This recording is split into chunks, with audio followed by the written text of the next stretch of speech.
So, without much further ado, it's my pleasure to introduce our first session, of which, love technology, Iron Mouse herself is going to join as well.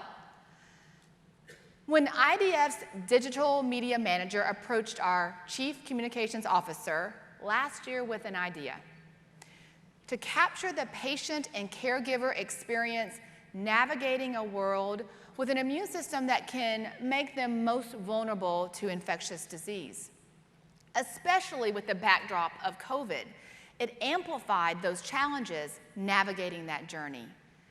She knew that now was the right time and that IDF was ready. So the panelists that you're going to hear from, they gave us one of their greatest gifts. They shared their personal story, their triumphs, their challenges, their hopes, their fears, raw and real. What could be more personal and more precious than that? That took a lot of trust, and we're very grateful. I don't know if I mentioned this. Tonight, we're premiering the documentary film. And our hope is that when the credits roll at the end, that our community will feel seen. That is very important to us, that you are seen. And that we've done our job at IDF of helping someone understand navigating a life with an immune system that is well compromised. Our compromised life without immunity, our documentary panelists are here today. I'm going to introduce them, and then I'm going to ask them to come up to the stage, and then we'll get started. Kim and Ben Everett from Los Angeles, California. Ben has CVID, and Kim, his mom, learned a lot about herself and her own PI along the way. Shane Brisson from St. Petersburg, Florida, living with CGD. Dion Stalling from St. Louis, Missouri, and living with CVID. Jerry Shorten from Houston, Texas, with SCID. Yvette Shorten from Houston, Texas, a former IDF board member and advocate for SCID newborn screening. Victoria Meadow, a student at Rutgers University living with an unspecified primary immunodeficiency. And Iron Mouse, who co-wrote and sings the theme song and has common variable immune deficiency. I have one more person that I'm going to introduce before I ask everyone to join us. Our panel moderator today is someone perfectly positioned to facilitate this conversation, a woman I admire and respect very much.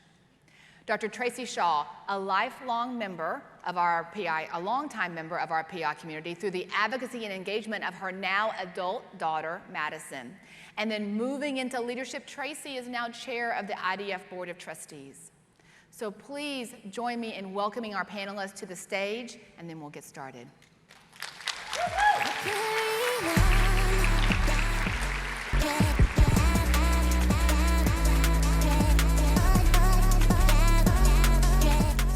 Conversation is so important that I am putting down my vanity, and I actually brought glasses with me to make sure we don't leave any questions out. That's how important this is. I am so grateful to be here.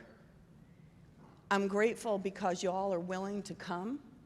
I'm grateful to the team at the IDF for bringing us all together, because connection and community is what allows us to be seen first and then share. When you tell your story, and believe me, this is not pressure for y'all to say, hey, I'll be in the next documentary. Some people don't like to. But when you tell your story, you validate that you are living with PI, not as PI. And we light the path for those who come after us.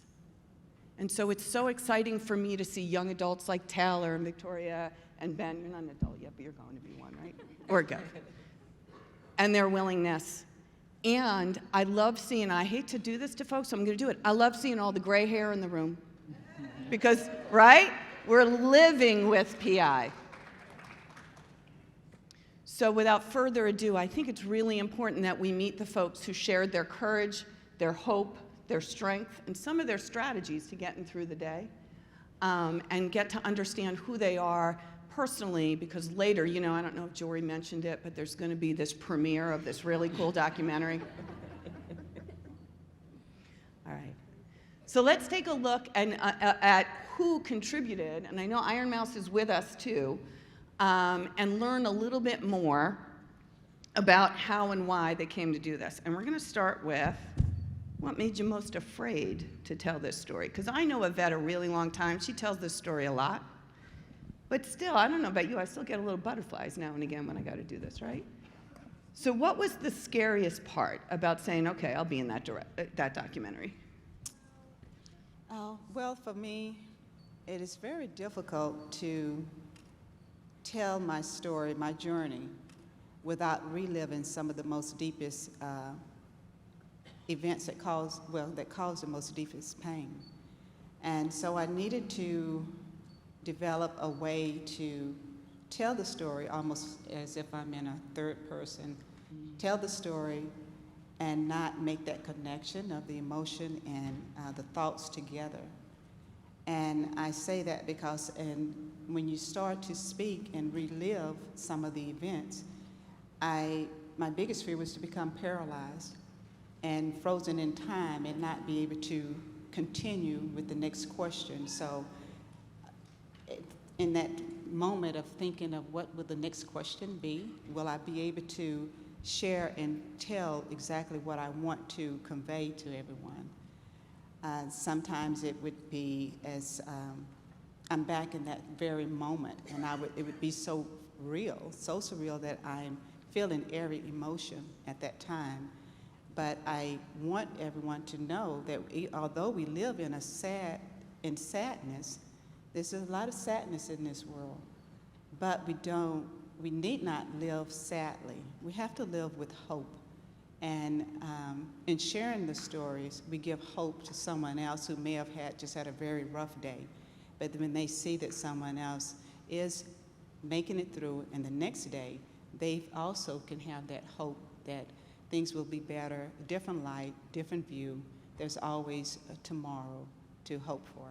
So that was my biggest fear, is that if I became paralyzed and froze at that moment, not being able to continue on. So, but I have to say with Zach, it made it very easy. He made it very easy. And I'm suspecting you had one of your biggest fans in the room with you. Ben, how was it to tell the story with your mom? Was there anything that made you nervous? Oh, Jerry, I'm sorry, I'm going wrong song. We got mothers and sons everywhere. Absolutely, yes, it did. I was very nervous, and not so nervous of telling my story. Well, it's a kind of a two-part to it. So I never accepted me, and I know a lot of people out there, whether you admit it or not, you struggle with that of being authentic to yourself. And I've always wanted to be somebody else outside of just being the sick kid, because I was diagnosed when I was 2 weeks old. And because of David and my mom having two kids before me, they was able to look for the skids to do the newborn screening. And when I was diagnosed at 2 weeks old, I had a bone marrow transplant. And as a baby, you're cute, you're innocent, you don't know any different. But as you get older, life hits. And being a kid in school, trying to find your identity, it's hard because you get judged. This whole world judges you all the time. And with me having my skin condition and being sick, I've always tried to use other things to try to hide. And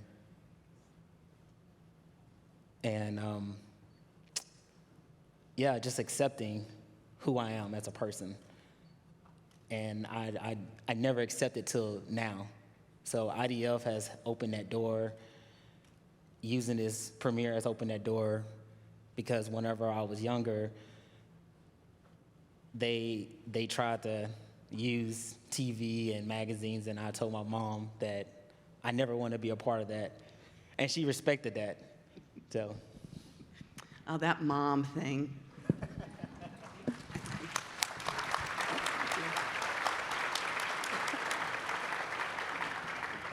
Kim, I had an experience, and it was a Tammy Black inspiration. Some of you in the room know my daughter, Madison. She's a highly engaged advocate as a teen and young adult, moving now into a different phase of her world. And it was awesome to support her through that experience.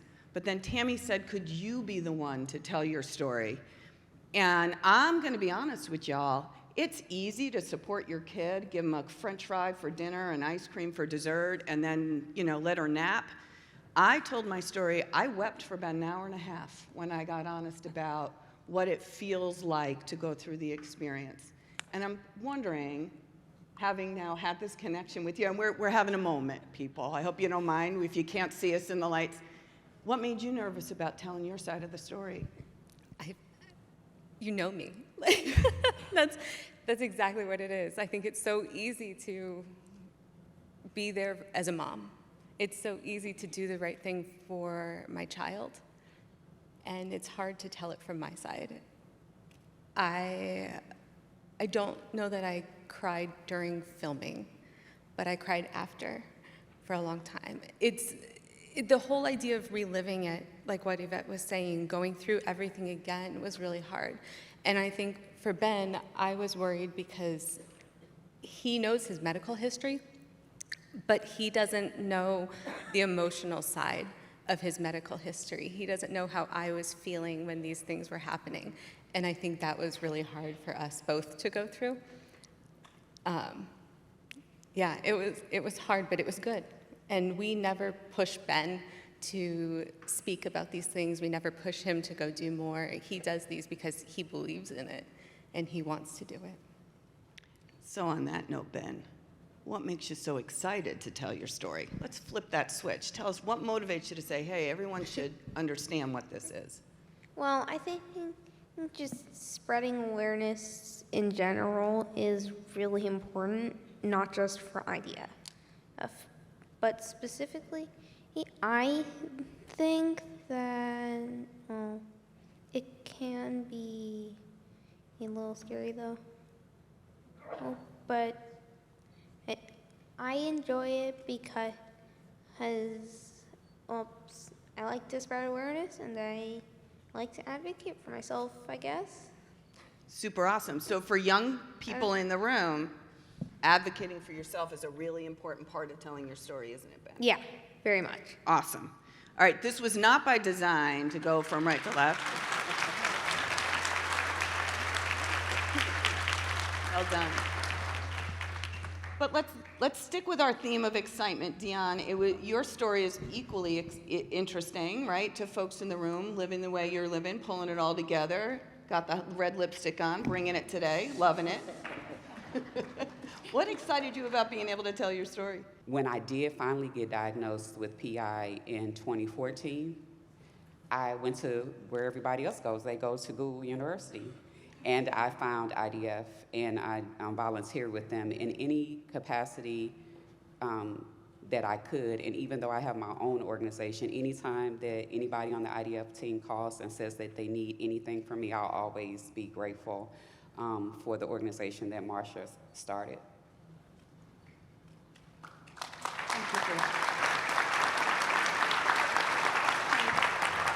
All right, let's just go down the line. Bring it on. What was the question?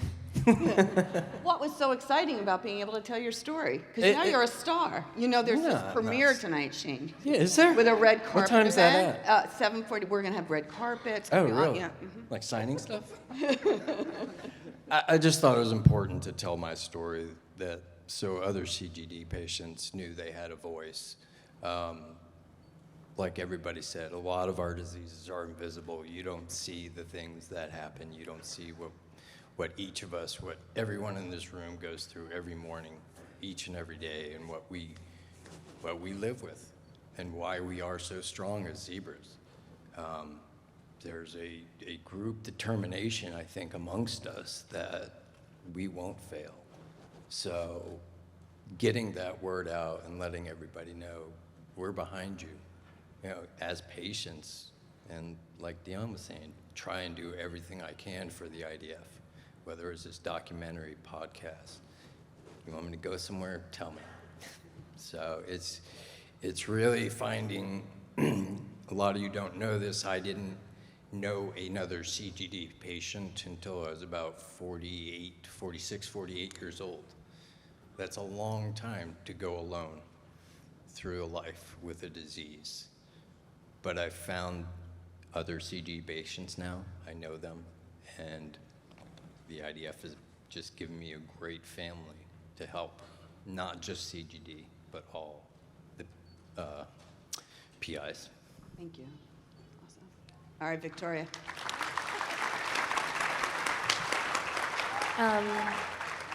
When Zach originally came to me with the idea of a documentary, I was super excited, but also very hesitant. And I asked him why he chose me to do it, because there are so many other people here who I think are much more qualified. But he told me it's because my story is so unique, and if I am able to help at least one person with it who's going through a similar thing, then, you know, the difference is made. I was diagnosed with an unspecified type of PI when I was 14 years old. And as of last year, I have been taken off of treatment, and with it went my diagnosis.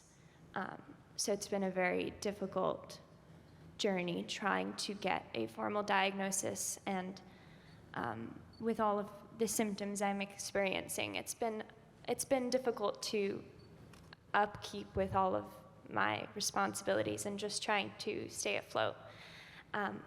But I think most of all, what I wanted to achieve with my story is to not only provide a genuine truth to a lived experience with PI, but also hope and empowerment to those who are undiagnosed or are between diagnoses, who are off of treatment. Because it's not very often that you get diagnosed and you come off of treatment. That's pretty rare, or like just your diagnosis is taken from you. So I think it is super important that we raise awareness to that patient population. I think that was what I strived to do with my story. And I also wanted to, really hone in on the fact that we are much more than our diagnosis. We have lives, we have people who love us conditionally, we have interests and hobbies and passions, and we need to remind ourselves of the things that we still can do, no matter how small they are.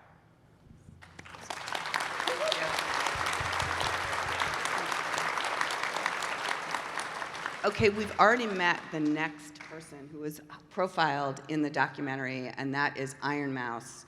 So I have a double thank you for Iron Mouse. Clearly, all the work she does as a plasma hero is incredible. All that she does on her platform to share and create more awareness is incredible. But I have a personal thank you to Iron Mouse, because you keep me relevant in the eyes of my young adult when I can say I know who Iron Mouse is, and I think that's a really important quality to have. But Iron Mouse, you co-wrote our theme song for the documentary, Come On. Can you tell us a little more about what your process was and inspiration behind that? And if you all haven't done it yet, you need to download it and listen to it on Spotify, or pay attention to the documentary tonight, because it's part of the theme that runs us through. But can you give us a little more insight into Come On and what inspired your partnership with the Immune Deficiency Foundation? Well, I mean, it's based on my own personal experience. Like I said, I was diagnosed with CVAD quite some time ago, and it affected all aspects of my life. And I was just given this amazing opportunity to be able to work with the IDF, and I was approached, and I was deeply honored, because in the past, IDF helped me out during a time when I so needed it, and I felt like, this was a wonderful way to give back, and a wonderful way to just share my voice that I got back with everybody, and it was a wonderful partnership, and I'm just deeply honored to be a part of all this. Thank you so much. Oh my God. Awesome. And we are thrilled and honored to have you with us. And again, look at bringing you into a room with us. The technology is so incredible to make sure that we all remain as connected as possible. In person here is amazing. The red carpet tonight will be amazing. See, Jory, I follow your lead. I got you. But making sure that we don't lose touch is also really important. Sometimes when you see your story for the first time, it's hard to imagine that that is your life or your story. I think it was Yvette who said she disassociates a little bit, right? She takes a deep breath, steps back, and kind of tells the story as though she's outside of her body or someone else. I'm wondering, Victoria, I see you shaking your head. I'm wondering if you had that experience the first time you saw the documentary. What was it like to see yourself on the screen? Weird. I have never done anything like this before, so it was definitely a new experience for me. It's weird seeing yourself on the camera and listening to you speak, and especially, I go into a little bit with mental health struggles and just, doubts and fears that we all have. And it was just hard to kind of relive that experience again. But honestly, I think it's going to be really, really amazing, despite my not wanting to see myself on screen. It's an amazing opportunity that you all have given us today. Thank you. So Jerry, I'm wondering, because you talked a little bit about moving into being confident to share your story. What was it like for you to see yourself on a big screen? First off, I want to get a shout out to Zach Moore. Everybody get a hand clap.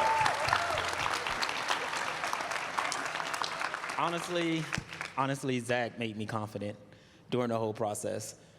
But actually seeing myself on the screen, I was like, wow, I can't believe I did it. I can't believe that coming from my younger childhood self, struggling with depression, struggling with insecurities, that I was able to overcome that and speak and be able to do it again. And moving forward, I will be doing more. Thank you. So Yvette, as his mom, I'm going to have a moment with Yvette now, just so you're all prepared, right? That moment when you see your child move into themselves and accept that they are living with something, not as something, and are confident enough to tell the story. How did that feel? It actually felt in two ways, very emotional, but it felt with pride. And I was so happy to see where he'd come, because through his struggles, as he said, as a younger, he tried to disassociate from having the illness. So he would never want to actually talk about it. Through the multiple hospital stays and not wanting to explain to his friends why he was hospitalized or why they needed to wear a mask when they were around him. He just didn't want to have any part of it. Multiple surgeries, and he wanted us not to share and let anyone else know where. So to see him now actually talk about it, it was a great milestone, I'd say. It took many years, but he's there. And although he is a fun, loving, and life of the party type person, you walk in, he smiles, he talks, but it's there, and never to get down to the deep emotions of what I think that he was feeling through childhood and growing up, and even as a young adult. But it just makes me so proud to see where he is now. Mm-hmm. All right, Ben, you're swapping. Oh, I'm getting swapped. See, look at this amazing support we have around this room, right? No matter where you are in the IDF, no matter what you need, there's someone to support you through it. So we're all good. Hey, Ben. So you talk a lot when you do the walks, you talk a lot for your school, like you share that awareness all the time, but here you were doing it in a big screen kind of way. What did it feel like when you actually watched the documentary for the first time? Well, I don't know. I'm gonna give this to my mom. Okay. That's called phoning a friend. You're gonna phone a friend, hand it right over. Your support system, I love it. I would say it was hard for Ben. I watched it first, and then I let Ben watch it because I wanted to make sure that I knew what it was going to be before I let him watch it. And I knew that we would have a lot of hard conversations about it, and we have. And I think it really opened Ben's eyes up to what PI is outside of Ben and the emotional side of his story. And I think, not to call Ben out, but this has been very, very emotional for Ben. I think even listening to Jerry and listening to Victoria, Ben is connecting with people and hearing these stories, and it's hard. And I think he's feeling very seen and probably living with some of these emotions for the first time. Do you want to say anything else? Well, my glasses are wet. Yeah. Right. Yeah. Yeah, I was crying. She's trying to hold her too.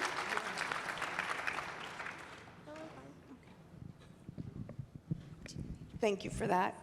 That took a lot of courage. So I'm going to shift to this side. Everyone's going to take a deep breath. Good, hard, interesting to see yourself in the documentary. Thank you. No matter what we need, it's right there.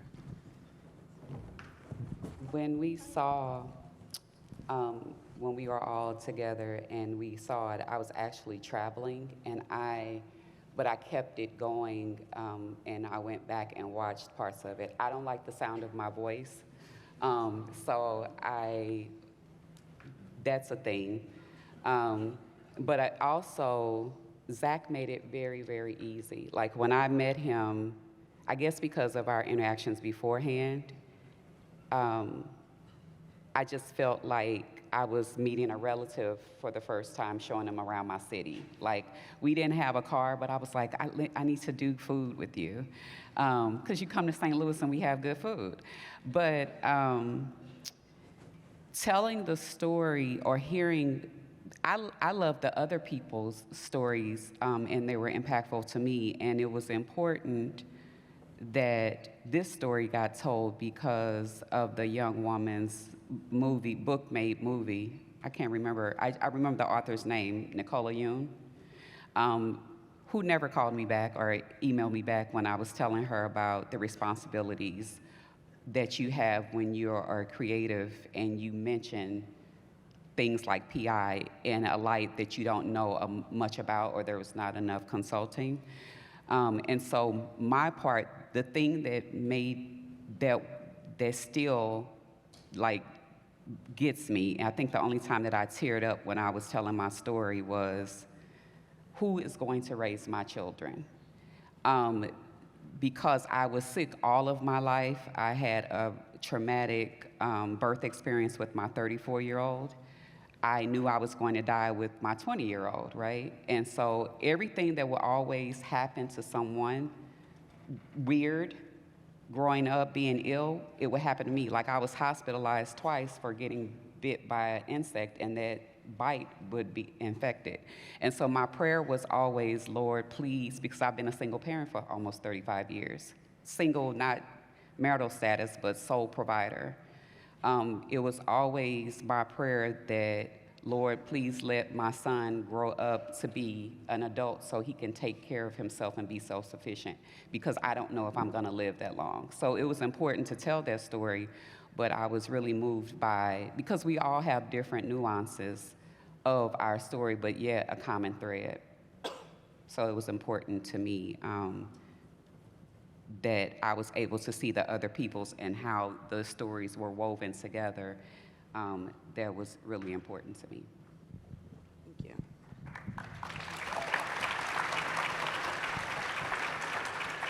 I have to agree that seeing myself on hearing my own voice on video is kind of grating sometimes. It was everybody else's story. This was an easy decision for me to do. The video, the interview, Zach, like everybody said, Zach, it's like, yeah, look, my little brother's here. This is awesome. I'm just gonna hang out for the day and discuss whatever he wants to talk about. pretty much everything was on the table for Zach to talk to me about. The rest of the stories got me. When we got to preview it, Ben's story got me. Jerry's story got me. Victoria's story. Your story. I know my story, but hearing yours, that was the emotional breaking point for me. So.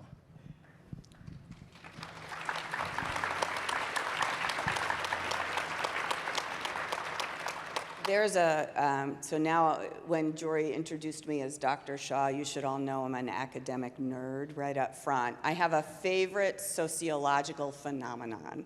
It's called homophily. Homo meaning same, phily meaning family.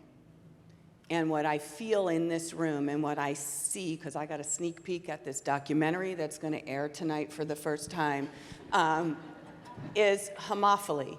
That sense of finding the people like me who can support and guide me.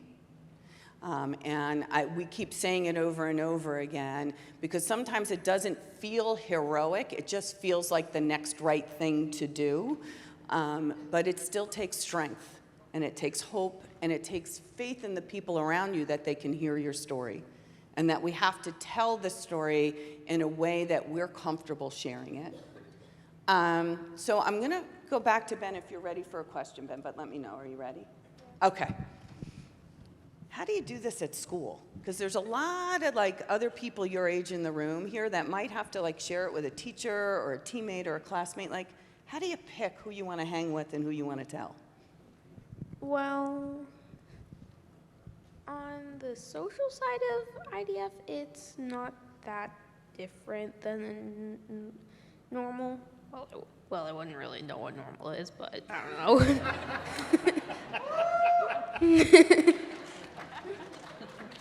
Because, unless I tell them or if they ask, there's really no way to know. So you wait for it to come up from them and then you explain things, or you just pick and choose, kind of? Well, for the most part, it's just normal, and I tell my hey friends, and it's not any harder to make friends. And so I got a peek into when you and I were kicking off the walks, right? We were on the Zoom, and you had these books behind you. You have some amazing books in your collection. No, seriously, people. The young man is studying astrophysics. How old are you? 11. 11. All right. We're sending Ben to the moon, I think. All right. So tell me this. I love quantum mechanics. All right. But do you look for friends who are just interested in space and physics like you, just like every other kid in the whole world? Well, no. Oh, I have a lot of hobbies, aka video games. So I kind of make friends through school, and with the friends I have, I like telling them. And so, Victoria, on the other side of emerging through that whole school experience, how has living with PI impacted your school experience, the career path you're navigating for yourself? What choices have been influenced by this? Yeah, so growing up, I would be sick about every 2 weeks. I was out of school more often than I was in it. I became very well known throughout all of my classes as the girl in the wheelchair because all of my nurses would come into the classroom and rush me out when I wasn't feeling well. I struggled a lot with vomiting and gastrointestinal problems and pneumonias. So I missed a lot of school, but when I was in school, especially during cold and flu season, I would wear a mask.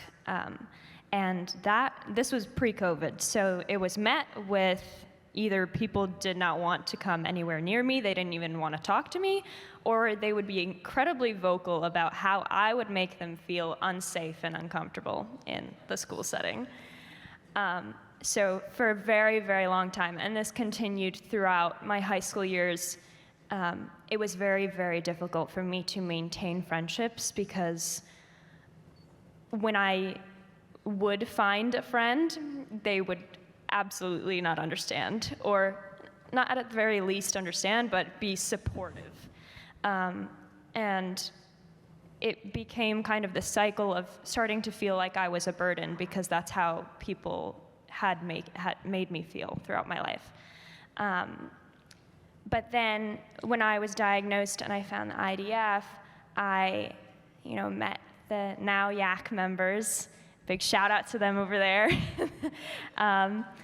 They are like my IDF family, and I also met my boyfriend of almost 2 years now through the IDF. So if I hadn't been diagnosed, I wouldn't have made all of these amazing relationships.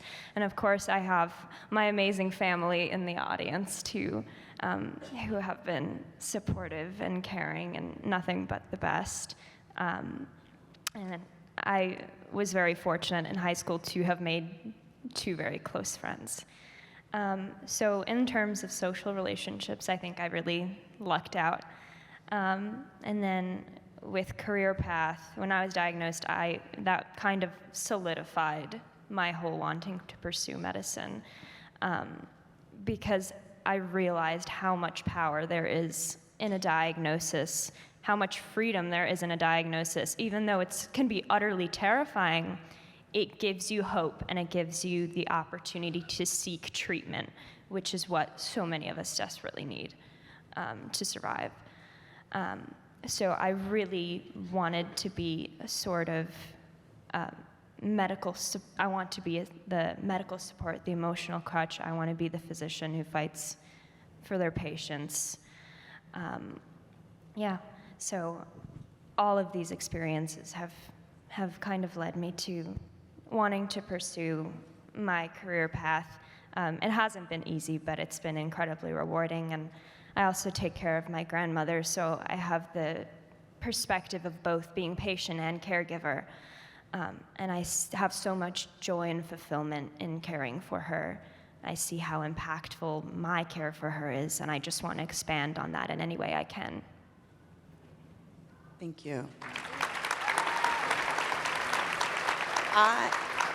I really appreciate the way you framed the role of being diagnosed, right? Because you said there's power in diagnosis, and then you said there's freedom in it. And there is a lot to unpack there. We probably have to do another documentary, but I hear there's this guy, Zach, who's really good at it, so we'll take a look at that next time. But in that sense of diagnosis, there's that sharing. When will I tell people? How will I tell people? How will they accept and support me? And Shane, I think you have a really interesting way that you select, right? Because there's a difference in our privacy and our boundaries, and then how open we are about things. And you can be really open about things and still private about certain things until people, hit the trust level. Yeah. Like, my disclosure of my CGD has never been right up front. That takes years generally of me knowing you being in my life, there has to be a trust, because it's those fears of rejection, those fears of then, oh, now I have to explain this all to them. And a lot of times people just walk away from it. And that's fine. But yeah, as far as like when Joan found out probably the most horrific way ever. We were only about a year into our relationship, and she has a daughter, Kate, my stepdaughter, and we went on a family vacation, and I was running 104, 105 degree fevers. Sorry, that's what I do. I push through this stuff, or try to push through these. After that weekend, I she got to see the full effect. I had a full aspergillus infection in my lungs, and unfortunately for her and Kate, they had no idea what was going on. My mom was in the picture, so she was able to help them understand, but that was their introduction into, wow, this is his sickness. Basically go on a family vacation, and then 3 days later, you're in the hospital for 5-6 weeks. So, yeah, maybe holding back isn't the best way to do it, but there's always a time when, if I feel the time is right, I will let somebody know. Otherwise, yeah, I just keep it to myself. I think we were talking yesterday, I think it was, or maybe at the CGD dinner, and we talked about folks needing to be worthy of all of you, rather than, right? So it's not that I have to be worthy of you accepting me. You have to be worthy of my confidence to share all of me with you. Yes. And it was a really fascinating way, really empowering way to say, wait a minute, this is who I am. I'm not PI, I'm not CGD, I'm not CVID, and I really loved the conversation around the table around that. Well, and I think because of that and my actual love of science, Kate, our daughter, turned out to be a trauma room nurse and is now a trauma educator. So it's full. We talked about it the other day, and she said it scared her because she felt that love had finally come into her home, and she had a family. And so the thought of losing that right away was scary to her. But we pushed through, we survived, and because of that, she saw science and caregiving as an opportunity. So that's a great thing. Thank you. You're very Incredible. welcome.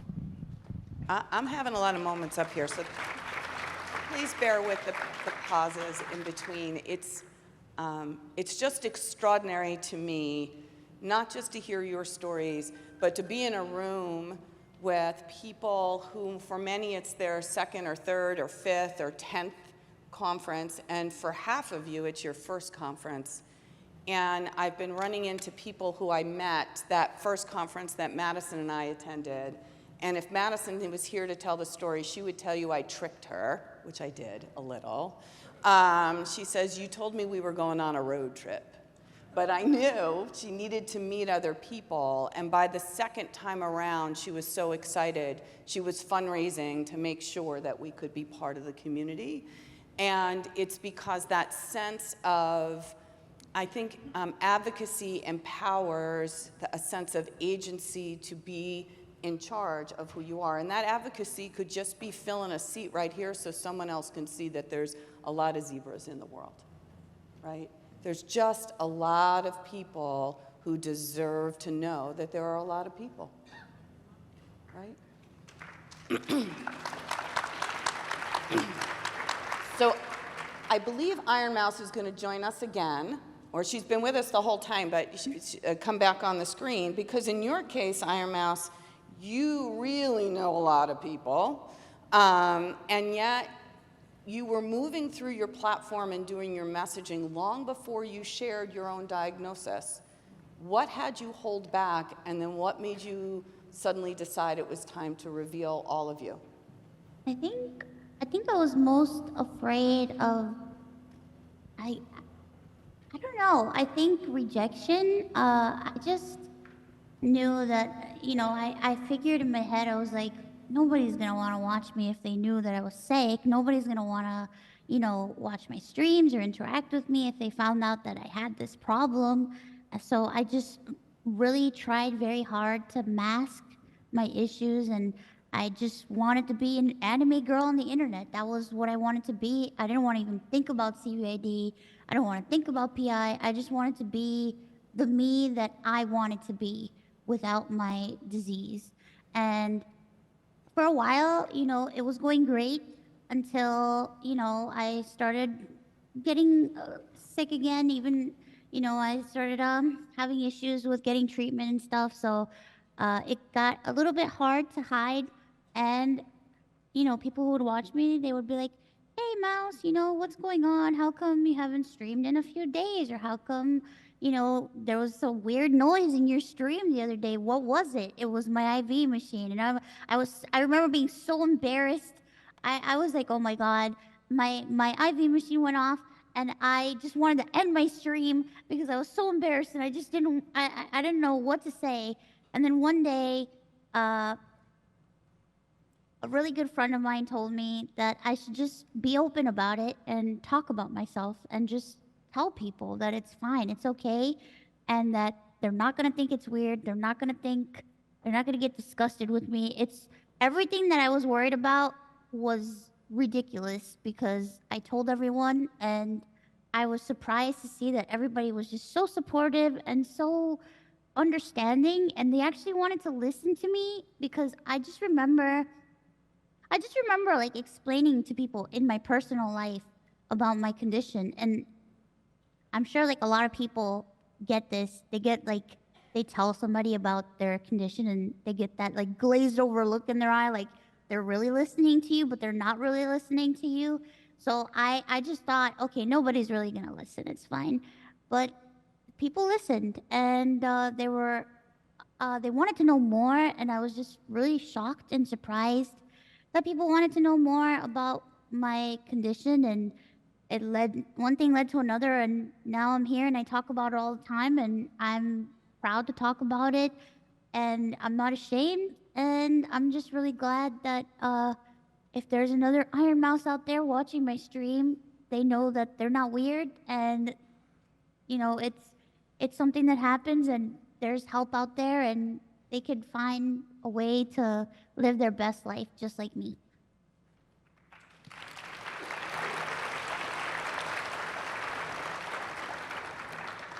I love that. One of the things that we say in my house is if you can't have what you want, what can you do with what you have? Right? So for example, and I'd be curious if anyone here has a ritual around your treatment experience. So Madison does IVIG, the nurse comes to the home, and when she was younger, the rule was she could pick whatever she wanted to watch on Netflix, and she could eat whatever she wanted. And so her favorite is ice cream for dinner and French fries for dessert. She is 25. She still has ice cream when she has her IVIG, and I think she would grab French fries, but I don't know if they DoorDash in Brooklyn, who knows, right? The other tradition she has is she decorates her IV pole for every holiday, right? And she does little reels where she's hanging her ornaments and what have you. Do you have a ritual that makes this a little more? Oh, Kim's got some. Let's go. We love our IV day rituals. Ben's IV days are really long, so we start pretty early. He can eat whatever he wants. He can play video games all day. We infuse at home, so the nurse comes to us. We like to feed our nurse, so we get some Starbucks in the morning, and Ben gets to pick whatever he wants to order for lunch. It's always chicken nuggets. We had a really hard probably year that was, while Zach was there, actually, Ben was having a lot of allergy issues because that goes along with everything else, and he couldn't eat the regular chicken nuggets, so wasn't able to order foods, so we had to make do, and so then he got new video games, and so we had to kind of adapt our traditions.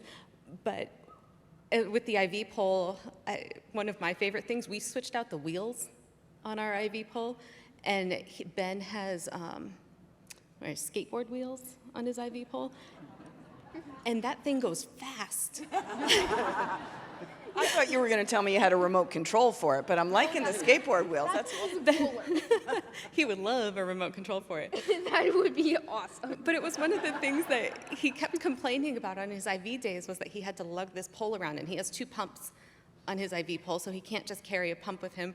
So he needs the pole, but he hates taking it and walking back and forth and taking it to the bathroom. So we put new wheels on it, and now it slides. It's got some speed, and now his next goal is to put some racing stripes on it.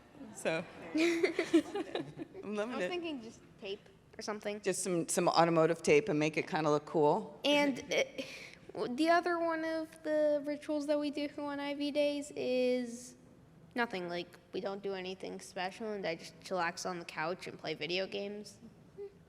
Except school. Ben attends a virtual school, which is wonderful for a lot of reasons. But because he attends a virtual school, he can still go to class while he's getting his infusion. He's not a huge fan of that. So a lot of times he's not feeling well by the time class comes up and ready to take a nap by the time class comes up, but he'll be up playing video games 20 minutes into class. So. All right, Ben.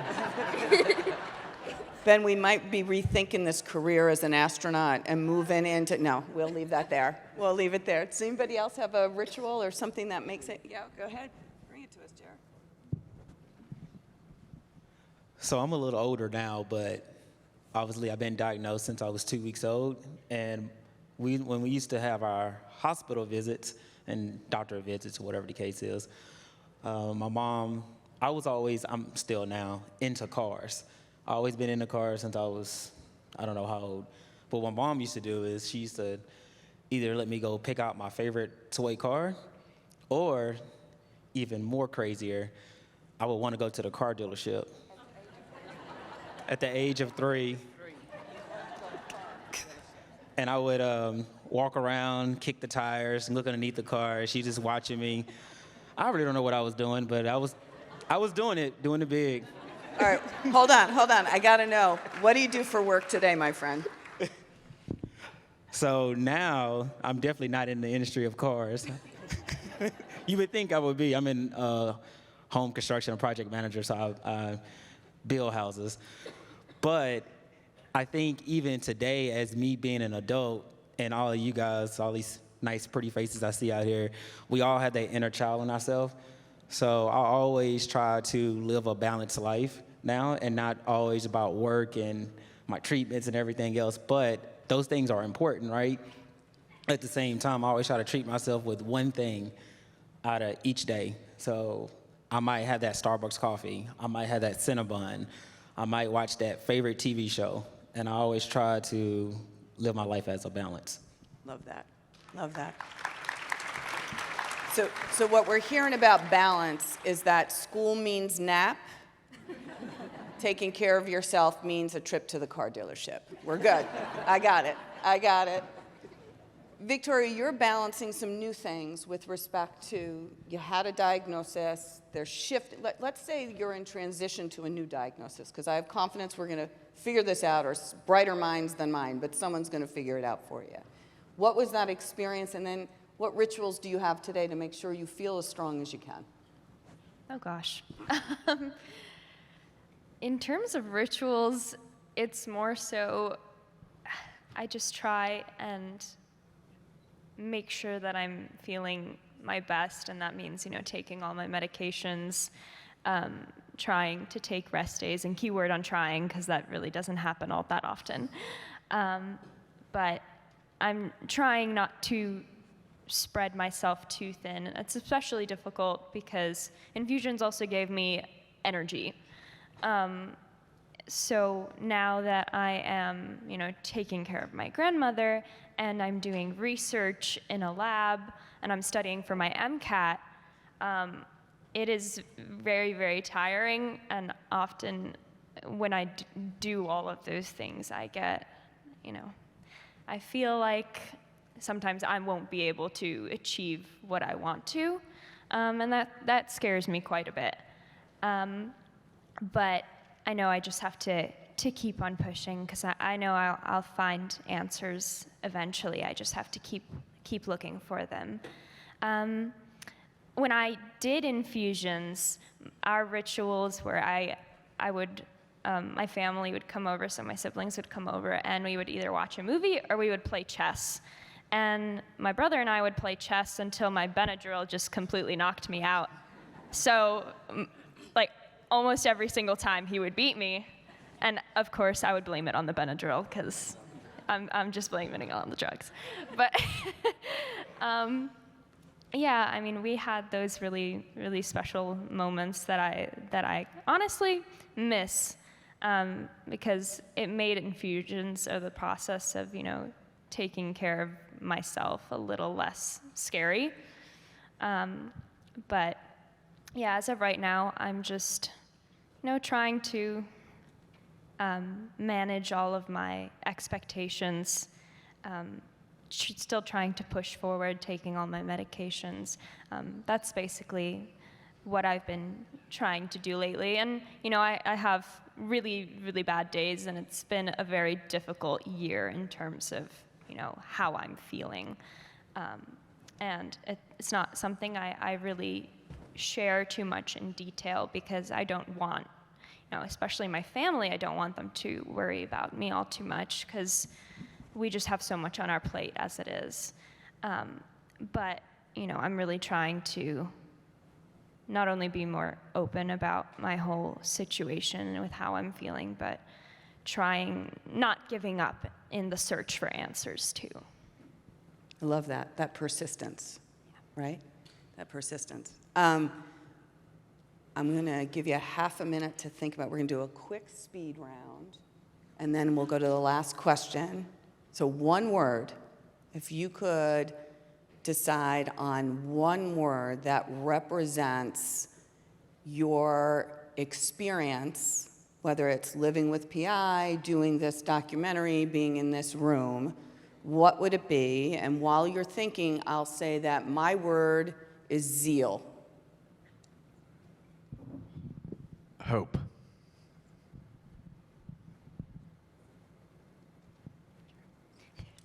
Empowerment.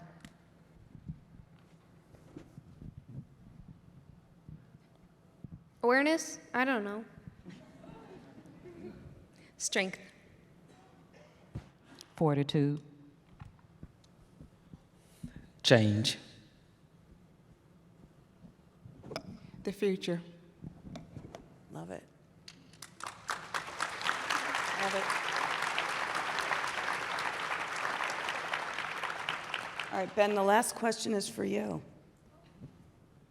It's kind of a two-parter. Are you ready? Okay. So people are curious. Did you like being a movie star?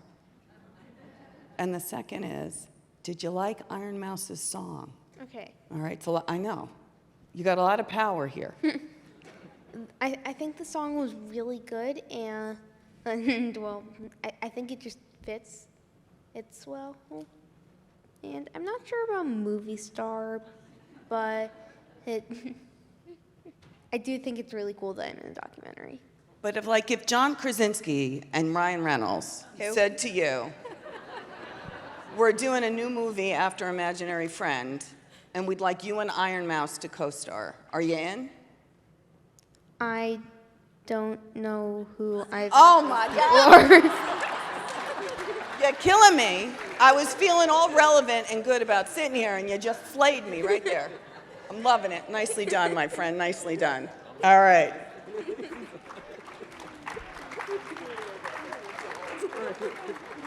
We're going to chat at lunch. You're going to come right there. I'm going to pull them up on my phone. We're going to be ready.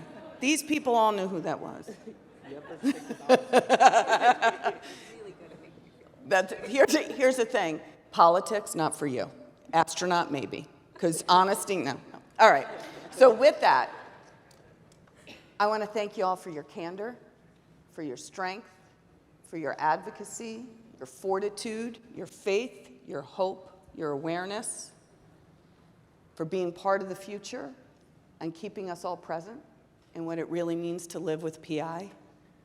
Because we're all here living with it, either as a caregiver, a sibling, a friend, a loved one, or a patient. And for that, I personally am incredibly grateful, and I'm guessing there's about 1,000 other people in the room who are feeling pretty grateful. I don't know if you've all heard, Jory mentioned earlier, I'm in a race to see if I can mention it more than the 30 times she did. I don't know if you guys figured that out yet. All right, let's do it. Yeah, 35 times total between the two of you. All right, thanks for keeping track. All right, I say we go 50 by the end of the day. Yeah, probably. All right, so there is a red carpet event. There are commemorative posters. This is a big deal. This is our first full-length documentary, and Zach has done an extraordinary job.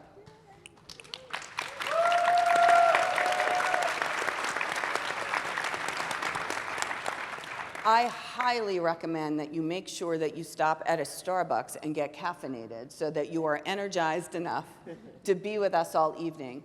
Join us on the red carpet. There may or may not be a celebrity or 7 who will sign your poster. Just saying. There's a director-producer named Zach who also might sign it because, you know, pretty spectacular.